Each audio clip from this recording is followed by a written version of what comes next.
Welcome to a Fireside Reading of Anne of Green Gables by Lucy Maud Montgomery. Chapter 5. Anne's History. "Do you know," said Anne confidentially, "I've made up my mind to enjoy this drive. It's been my experience that you can nearly always enjoy things if you make up your mind firmly that you will. Of course, you must make it up firmly. I am not going to think about going back to the asylum while we're having our drive. I'm just going to think about the drive." Look, there's one little early wild rose out. Isn't it lovely? Don't you think it must be glad to be a rose? Wouldn't it be nice if roses could talk? I'm sure they could tell us such lovely things. And isn't pink the most bewitching color in the world? I love it. But I can't wear it. Red-headed people can't wear pink, not even in imagination. Did you ever know of anybody whose hair was red when she was young, but got to be another color when she grew up? "No, I don't know as ever I did," said Marilla mercilessly, "and I shouldn't think it likely to happen in your case either." Anne sighed. "Well, that is another hope gone. My life is a perfect graveyard of buried hopes." That's a sentence I read in a book once, and I say it over to comfort myself whenever I'm disappointed in anything. "I don't see where the comforting comes in myself," said Marilla. "Why, because it sounds so nice and romantic, just as if I were a heroine in a book, you know. I am so fond of romantic things, and a graveyard full of buried hopes is about as romantic a thing as one can imagine, isn't it? I'm rather glad I have one." Look, are we going across the Lake of Shining Waters today? "We're not going over Barry's Pond, if that's what you mean by your Lake of Shining Waters. We're going by the Shore Road." "Shore Road. Sounds nice," said Anne dreamily. "Is it as nice as it sounds?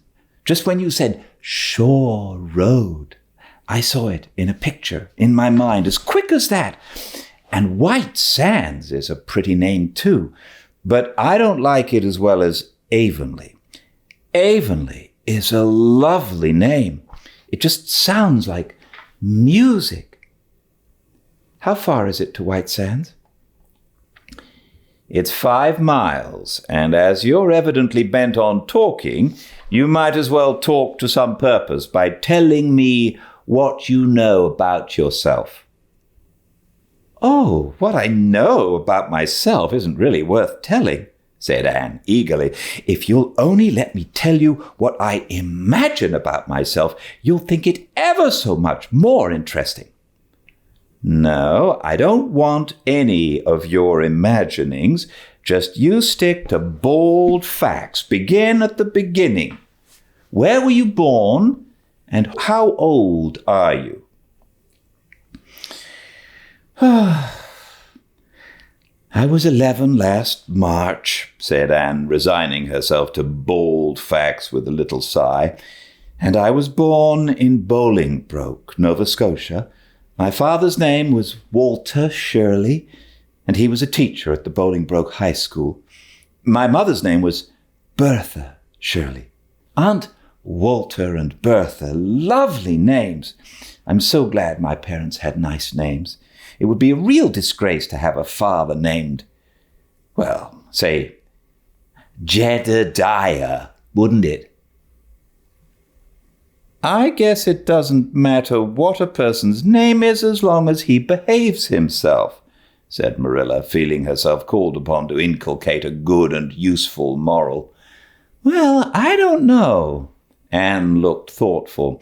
I read in a book once that a rose by any other name would smell as sweet.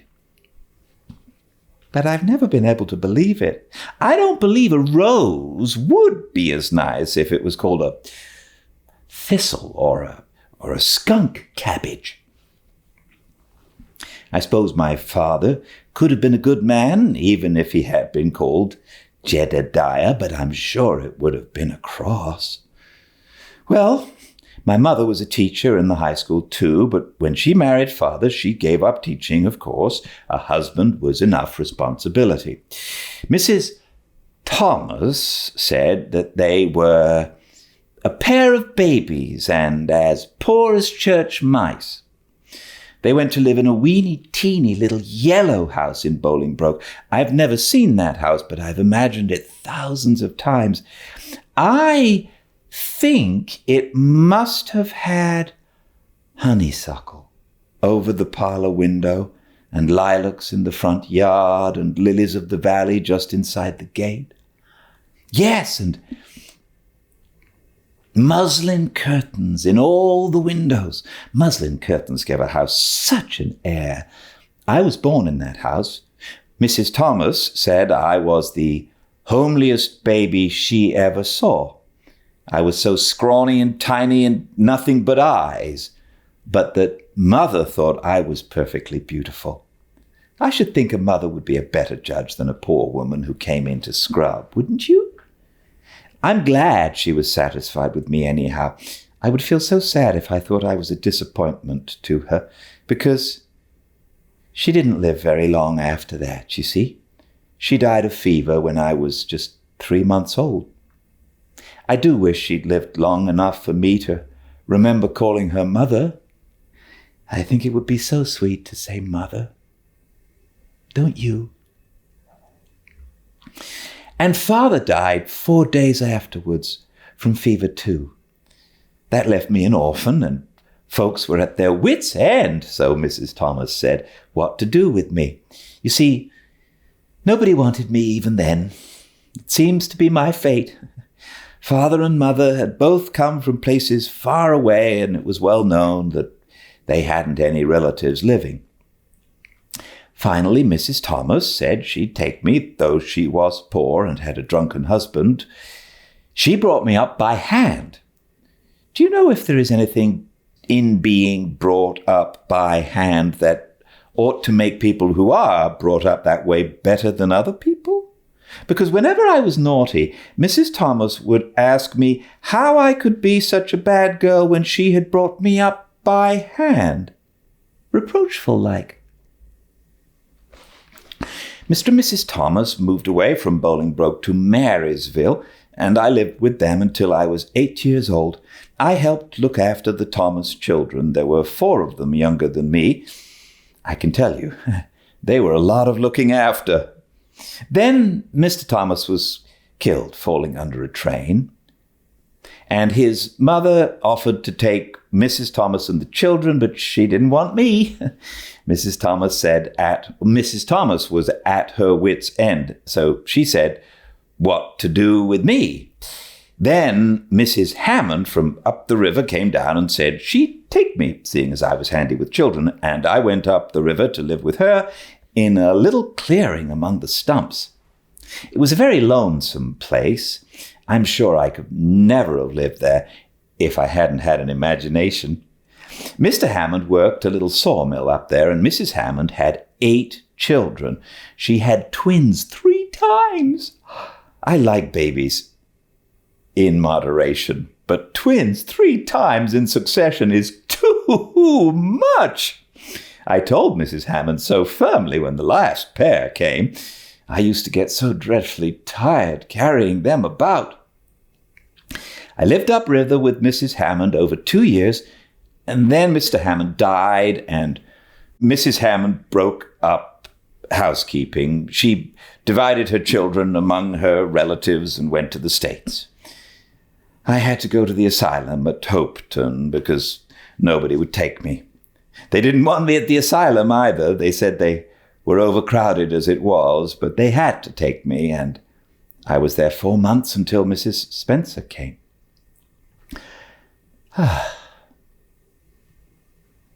Anne finished up with another sigh of relief this time. Evidently, she did not like talking about her experiences in a world that had not wanted her. "Did you ever go to school?" demanded Marilla, turning the sorrel mare down the shore road. "Not a great deal. I went a little the last year I stayed with Mrs. Thomas. When I went upriver, we were so far from a school that I couldn't walk it in winter, and there was a vacation in summer, so I could only go in the spring and fall. But of course I went while I was at the asylum. I can read pretty well, and I know ever so many pieces of poetry off by heart. The Battle of Hohenlinden, and Edinburgh after Flodden, and Bingen of the Rhine, and most of The Lady of the Lake, and most of The Seasons by James Thomson. Don't you just love poetry that gives you a crinky feeling up and down your back? There's a piece in the 5th Reader, The Downfall of Poland, that is just full of thrills. Of course, I wasn't in the 5th Reader, I was only in the 4th, but the big girls used to lend me their books to read. Were those women, Mrs. Thomas and Mrs. Hammond, good to you?" asked Marilla, looking at Anne out of the corner of her eye. "Oh," faltered Anne. Her sensitive little face suddenly flushed scarlet, and embarrassment sat on her brow. "Oh, they meant to be. I know they meant to be just as good and kind as possible. And when people mean to be kind and good to you, you don't mind very much when they're not quite always. They had a good deal to worry about, you know. It's a very trying to have a drunken husband, you see. And it must be very trying to have twins 3 times in succession, don't you think? But I feel sure they meant to be good to me." Marilla asked no more questions. Anne gave herself up to a silent rapture over the shore road, and Marilla guided the sorrel abstractedly while she pondered deeply. Pity was suddenly stirring in her heart for the child. What a starved, unloved life she had had. A life of drudgery and poverty and neglect. For Marilla was shrewd enough to read between the lines of Anne's history and divine the truth. No wonder she'd been so delighted at the prospect of a real home. It was a pity she had to be sent back. What if she, Marilla, should indulge Matthew's unaccountable whim and let her stay? He was set on it, and the child seemed a nice, teachable little thing. She's got too much to say, thought Marilla, but she might be trained out of that. And there's nothing rude or slangy in what she does say. She's ladylike. It's likely her people were nice folks. The shore road was woodsy and wild and lonesome. On the right hand, scrub firs, their spirits quite unbroken by long years of tussle with the Gulf winds, grew thickly. On the left were the steep red sandstone cliffs, so near the track in places that a mare of less steadiness than the sorrel might have tried the nerves of the people behind her. Down at the base of the cliffs were heaps of surf-worn rocks or little sandy coves inlaid with pebbles as with ocean jewels. Beyond lay the sea, shimmering and blue, and over it soared the gulls, their pinions flashing silvery in the sunlight. Isn't the sea wonderful? Said Anne, rousing from a long, wide-eyed silence. Once when I was in Maryville, Mr. Thomas hired an express wagon and took us all to spend the day at the shore 10 miles away. I enjoyed every moment of that day, even if I had to look after the children all the time. I lived it over in happy dreams for years. But this shore is nicer than that. Aren't those gulls splendid? Would you like to be a gull? I think I would. That is, if I couldn't be a human girl. Don't you think it would be nice to wake up at sunrise and swoop down over the water and away out over that lovely blue all day, and then at night to fly back to one's nest? Oh, I can just imagine myself doing it. What big house is that just ahead, please? That's the White Sands Hotel. Mr. Kirk runs it, but the season hasn't begun yet. There are heaps of Americans come there for the summer. They think this shore is just about right. I was afraid it might be Mrs. Spencer's place, said Anne mournfully. I don't want to get there. Somehow it will seem like the end of everything.